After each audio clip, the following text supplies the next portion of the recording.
నమస్కారం. ఈ రోజుల్లో వయసుతో సంబంధం లేకుండా చాలామందిని వేధిస్తున్న సమస్య థైరాయిడ్. మన గొంతు భాగంలో సీతాకోక చిలుక ఆకారంలో ఉండే ఈ చిన్న గ్రంథి మన శరీర మెటబాలిజంను నియంత్రించడంలో కీలక పాత్ర పోషిస్తుంది. అయితే థైరాయిడ్ సమస్యలు పురుషుల కంటే మహిళల్లో ఎక్కువగా కనిపిస్తాయి. దీని ప్రభావం స్త్రీ పురుషులలో ఎలా ఉంటుంది, లక్షణాలు మరియు నివారణ మార్గాలేంటో ఇప్పుడు తెలుసుకుందాం. మొదటగా మహిళల్లో థైరాయిడ్ ప్రభావం గురించి చూస్తే, హార్మోన్ల అసమతుల్యత వల్ల మహిళల్లో పీరియడ్స్ సరిగ్గా రాకపోవడం, అధిక రక్తస్రావం లేదా పీరియడ్స్ ఆగిపోవడం వంటి సమస్యలు వస్తాయి. దీనివల్ల సంతానలేమి సమస్యలు కూడా తలెత్తవచ్చు.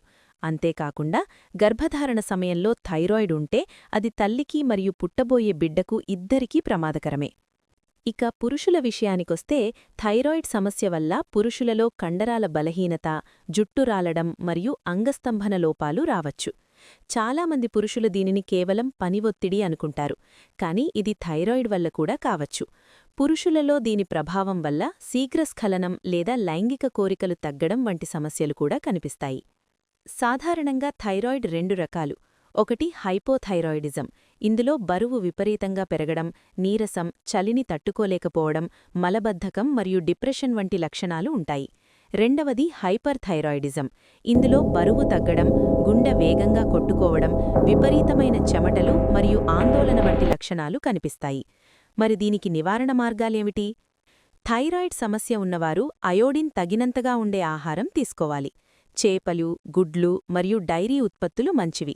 అయితే సోయా ఉత్పత్తులు, క్యాబేజ్, కాలీఫ్లవర్ మరియు బ్రోకలీ వంటి ఆహారాలను తక్కువగా తీసుకోవాలి లేదా పూర్తిగా ఉడికించి మాత్రమే తినాలి. రోజూ వ్యాయామం చేయడం వల్ల హార్మోన్ల ఉత్పత్తి క్రమబద్ధమవుతుంది. ముఖ్యంగా థైరాయిడ్ అనేది నియంత్రించదగిన సమస్య. ప్రతి ఏటా కనీసం ఒకసారి థైరాయిడ్ ప్రొఫైల్ టెస్ట్ చేయించుకోవడం చాలా అవసరం. డాక్టర్ సూచించిన మందులను సరైన సమయంలో వాడటం ద్వారా మీరు సాధారణ జీవితాన్ని గడపవచ్చు.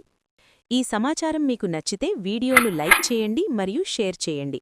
థైరాయిడ్ గురించి మీకు ఏవైనా సందేహాలు ఉంటే కామెంట్ సెక్షన్లో తెలియజేయండి. మరిన్ని ఆరోగ్య సమాచారం కోసం మా ఛానల్ని సబ్స్క్రైబ్ చేసుకోండి.